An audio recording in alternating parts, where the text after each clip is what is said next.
मैं Naresh Chejara, department of physics, SD government college Beawar. आज BSc part first physics third का एक टॉपिक क्लासियस मेसोटी संबंध, उसमें हम थोड़ा पढ़ेंगे। क्लासियस मेसोटी संबंध ये है परमाणु ध्रुवणता, एटॉमिक पोलराइजेबिलिटी और विद्युत प्रवृत्ति, इलेक्ट्रिक ससेप्टिबिलिटी के बीच में एक संबंध है। इसके लिए हमें संधारित्र की प्लेटों के मध्य परावैद्युत माध्यम भरना होता है और उस माध्यम के किसी एक परमाणु पर स्थानीय विद्युत क्षेत्र ज्ञात करना है। तो सबसे पहले हम एक कैपेसिटर, जो इस चित्र में दिख रहा है, एक कैपेसिटर है जो रेड लाइन दिखा रखी है, वो संधारित्र की प्लेटें हैं, उसके बीच में ब्लू जो लाइन है वहाँ पे माध्यम भरा हुआ है। कैपेसिटर बीच में उसको रखने से उसका ध्रुवण हो गया है और इसमें विद्युत क्षेत्र अलग अलग E0, 1, 2, 3 दिखाए गए हैं, इस तरह से उत्पन्न होते हैं। और हमें इन सब के कारण एक परमाणु पर कितना उत्पन्न हुआ है विद्युत क्षेत्र, उसे कहते हैं स्थानीय विद्युत क्षेत्र, वो ज्ञात करना है। तो सबसे पहले स्थानीय विद्युत क्षेत्र किस किस कारण से मिलेगा? E0, 1, 2, 3 के कारण। E0 क्या है? जो संधारित्र की प्लेटें हैं उनके मध्य जो विद्युत क्षेत्र उत्पन्न हुआ है, फ्री सरफेस डेंसिटी, मुक्त पृष्ठ घनत्व के कारण जो उत्पन्न हो रहा है, उससे सिग्मा फ्री के कारण। E1 ध्रुवण के कारण। E2 जो ये इसमें गोल गोल शेप दिखाई गई है, उस गोले के अंदर से परावैद्युत माध्यम निकाल दिया जाए तो उस गोले के पृष्ठ पे जो आवेश उत्पन्न होते हैं, प्रेरित होते हैं, उनके कारण उत्पन्न विद्युत क्षेत्र। E0 उस गोले के अंदर जो द्विध्रुव हैं उनके कारण विद्युत क्षेत्र। सबसे पहले हम बाह्य विद्युत क्षेत्र ज्ञात करें। बाह्य विद्युत क्षेत्र E0, जैसा कि हम जानते हैं, संधारित्र की प्लेटों के मध्य विद्युत क्षेत्र होता है sigma free upon epsilon not, जहाँ सिग्मा फ्री बराबर होता है विद्युत विस्थापन सदिश के। दूसरा है ध्रुवण विद्युत क्षेत्र। ध्रुवण विद्युत क्षेत्र, ध्रुवण क्या है? जब हम माध्यम में को बाह्य विद्युत क्षेत्र यानी E0 में रखते हैं तो उससे उस माध्यम के जो परमाणु हैं वो एक विद्युत द्विध्रुव की भांति कार्य करते हैं और वो सारे बाह्य विद्युत क्षेत्र की दिशा में संरेखित हो जाते हैं। जब वो बाह्य विद्युत क्षेत्र की दिशा में संरेखित होते हैं तो कुछ इस तरह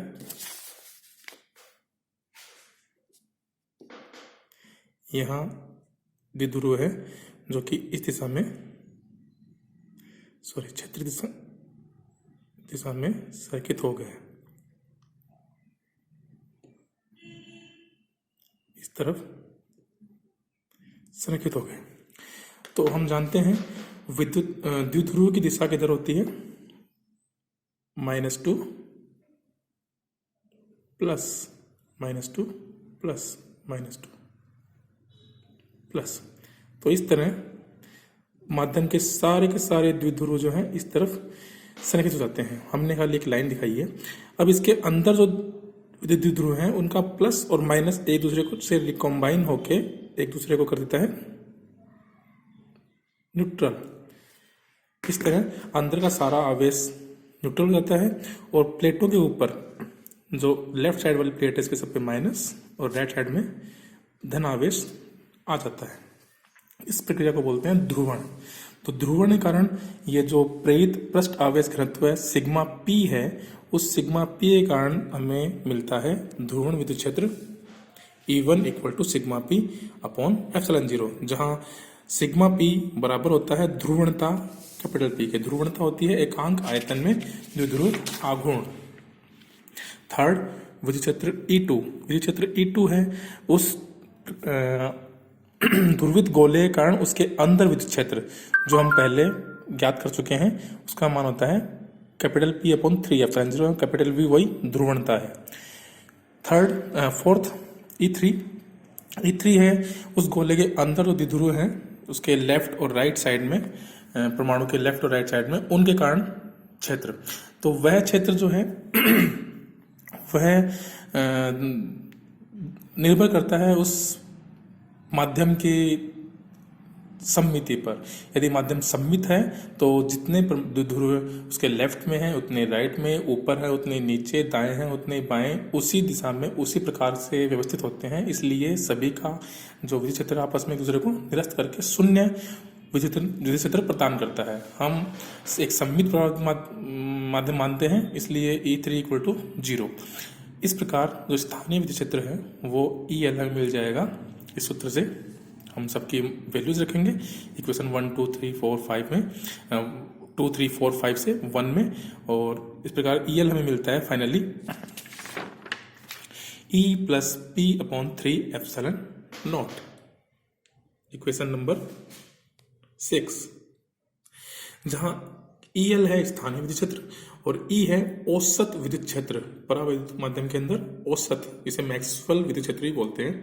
अब हम जानते हैं कि किसी परमाणु में उत्प्रेरित द्विध्रुव आघूर्ण उस पर आरोपित विद्युत क्षेत्र के समानुपाती होता है, इसलिए द्विध्रुव आघूर्ण समानुपाती है EL के, या P = αEL। यहाँ अल्फा है परमाणु ध्रुवणता।